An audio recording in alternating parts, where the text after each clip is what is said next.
There's no doubt about it, President Trump's tariffs have shaken the market, so much so that pretty much the entire S&P 500 finished starkly in the red over the past couple of days, and in fact, the Nasdaq is now officially in a bear market, being down 20% off its most recent all-time highs.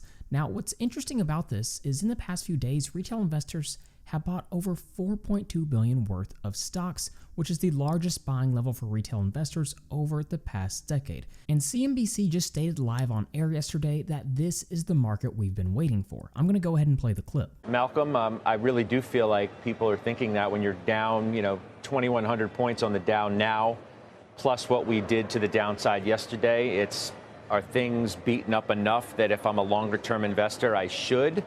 It's easier said than done, because the pain feels so bad and you're not really sure where it's going to end.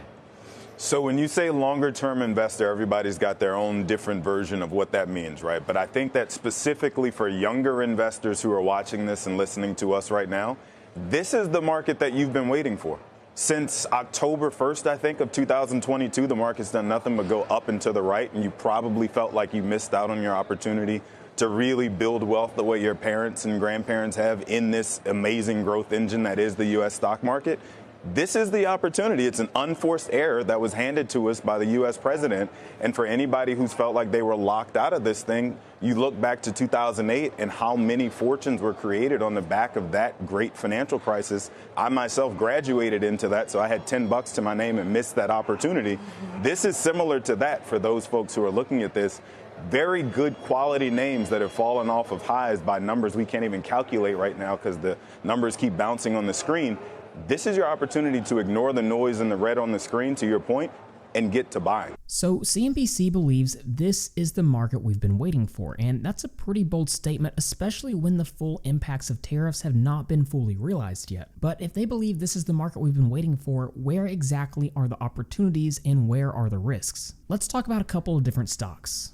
To start off, we have Nike stock. Now, even before the news of the tariffs, Nike was getting hammered. In the last year, they're now down 38.5%, and if we look at them now, down about 24.34% year to date.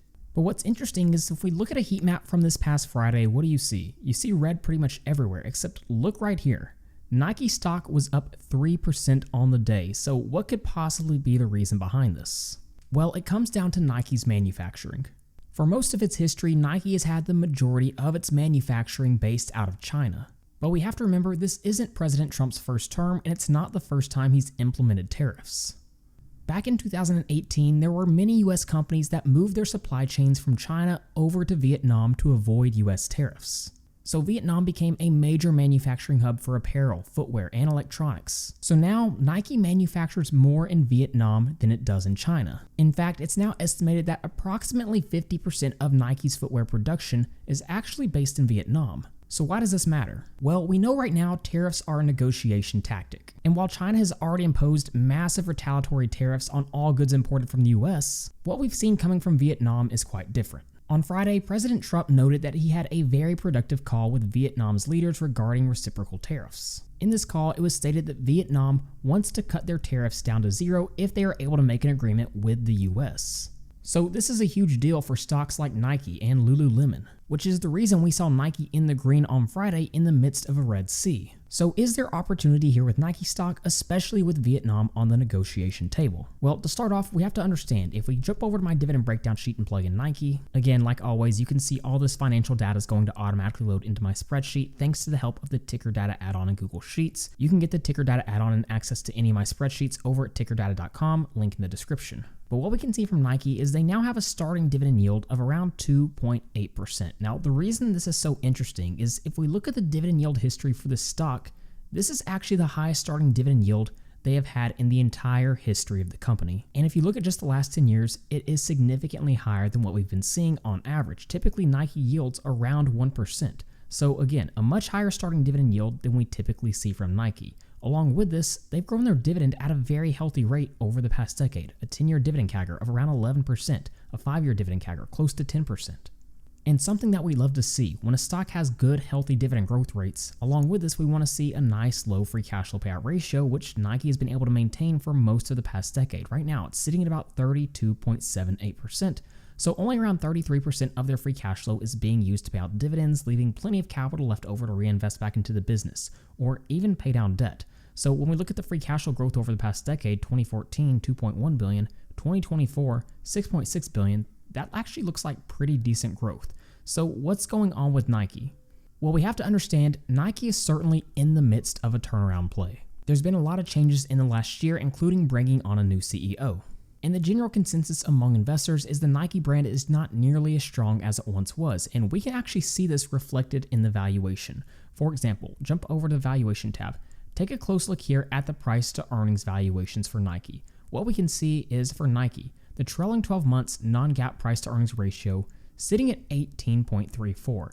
Look at their 5-year average, sitting at almost 31. That's an over 40% difference from their 5-year average PE ratio to the PE ratio right now. Now, what the bearish analysts would say is this is actually justified because there's so much increased competition in this space, and Nike's potentially losing market share. Now, if we look at the stock screener for Nike, at first glance, when we look at this data over the past decade, I don't personally think I see signs that Nike is losing their moat, but here's where I do see signs that it's eroding. If we jump over to the quarterly data tab, let's look at Nike's revenue. Come up here and plug in Nike. Here's what we can see when we take a close look at this quarterly revenue data. Revenue peaked in Q2 of 2024 at about $13.38 billion, and ever since then, we've been gradually seeing this decline lower, and in fact, the most recent quarter came in at about $11.2 billion. And what the management team has told us is that in 2025, they expect revenue to be about 10% lower than it was in 2024.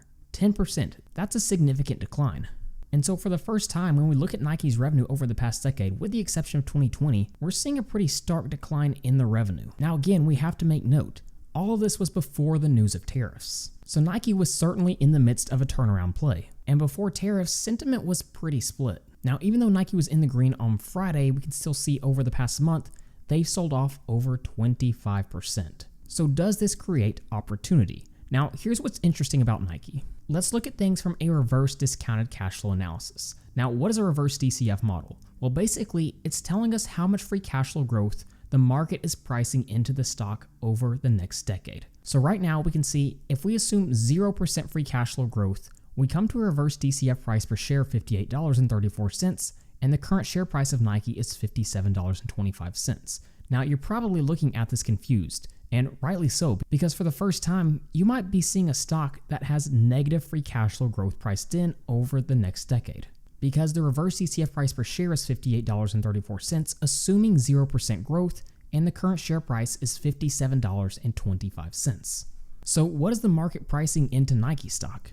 Well, let's play with the projections. If we plug in negative 0.25% growth, what we can see is we get very close to the current share price. So what this is telling us is the market is assuming negative 0.25% annual free cash flow growth for Nike over the next decade. Now, yes, I do know revenue over the next year is expected to decline about 10%, and they were certainly in the midst of a turnaround play. But assuming Nike's free cash flow is going to decline every single year for the next decade is a pretty bold assumption. I'd be pretty surprised to see if that was actually the case. And along with this, we now have a potential short-term catalyst. If Vietnam cuts their tariffs down to 0, this would be a huge win for Nike stock, and we'd probably see a boost in the actual profitability of the company. We can see last year's gross profit ratio was about 44.56%, which is a little bit lower than we've seen out of most of the years for the past decade for this company. For example, in 2022, it was almost 46%. So yes, there's a lot of troubles over at Nike right now, but I do think assuming that free cash flow is going to decline every single year for the next decade is a pretty bold assumption. Now, on the flip side of things, we have Apple stock, the largest company in the entire world, and in the last year, they're still up about 19.7%, but the sell-off from its all-time highs has been pretty significant. At one point, they were trading as high as $260 per share, and now they're all the way down to $188.38. And if we look at them year to date, now down 18.86%, and in the last month, down over 20%. The largest company in the world has lost over 20% of its market cap in just a 1-month time period. And it's pretty easy to see why. Unless Apple is given a tariff exemption, Apple's earnings per share forecast in 2025 is expected to fall by 28%. Keep in mind, earnings per share being down 28% is not the worst case scenario, according to this analyst. And like I stated earlier, China hasn't appreciated the tariffs the US has imposed so far, and they've implemented their own 34% retaliatory tariffs. So the trade war between China and the US is really ramping up. Now, it is worth noting that in 2018, the Trump administration gave Apple an exemption. So Tim Cook is definitely going to be speaking with President Trump soon. If we jump over to our stock screener and look at Apple, one of the things we'll notice is over the last 3 to 4 years, earnings per share has been relatively stagnant. But what we just saw is 2025 earnings per share estimates came in at about $7.32, which that's a decent bit higher than where they were in 2024. So analysts were expecting EPS to start to grow for Apple again. But if Apple is not granted a tariff exemption, this could fall all the way to around $5.27, which again, if we compare that to where they were in 2024, it's a significant drop. It's lower than they were in 2023, 2022, and 2021. Now, on top of this, if we look at Apple from a valuation perspective, looking at the EPS projected growth and the projected PE ratio, what we can see when we look at the average PE ratio for Apple over the last decade is it climbed significantly higher after 2019. We can see they were in about the 12 to 18 range from 2015 to 2019, and since then, for the most part, it's been in the 30s, so the average PE ratio over the last decade is sitting somewhere in the middle at about 22.9. Now for the trailing 12 months, it's sitting at 29.55, which is about 29% higher than it's been over the last decade. And with market sentiment as low as it is right now, I certainly think we could see more multiple contraction out of Apple stock. So what if their PE ratio falls all the way down to about 25, closer to what the average has been over the last decade? Let's plug in 25. And then let's say on average through 2030, they're still able to grow their earnings at about 11%, which I believe is pretty close to what a lot of analysts have projected. We can see right here over the next 3 to 5 years, earnings per share projected to grow close to 11%. What we'll notice is in year one, our total return would be negative 10%, even if they were able to grow their earnings at about 11%. By 2028, our total return would only be about 23%, and the compounded annual return would be about 5.33%. Now, by 2030, things do start to look a little bit better, but your compounded annual return is about 7%. And I'd argue that this EPS growth projection is more on the bullish side. It could very well be lower. Now, with as much uncertainty as there is in the market right now, it's really hard to project future earnings and project the future PE ratio. But this should start to give you an idea of why Apple stock's being sold off so heavily right now. We have to keep in mind the vast majority of Apple's products are produced in China. So is this the opportunity we've been waiting for? Yes, I think there's certainly going to be opportunities start to spring about, many of which I'll be discussing over the next few weeks. But go ahead and let me know where you see the opportunities in today's market. And like always, you can download any of my spreadsheets over on tickerdata.com and get access to the Ticker Data add-on in Google Sheets that allows you to automatically import stock financials straight into your spreadsheet. So with all that being said, thank you guys so much for watching, and please don't forget to like and subscribe to the channel.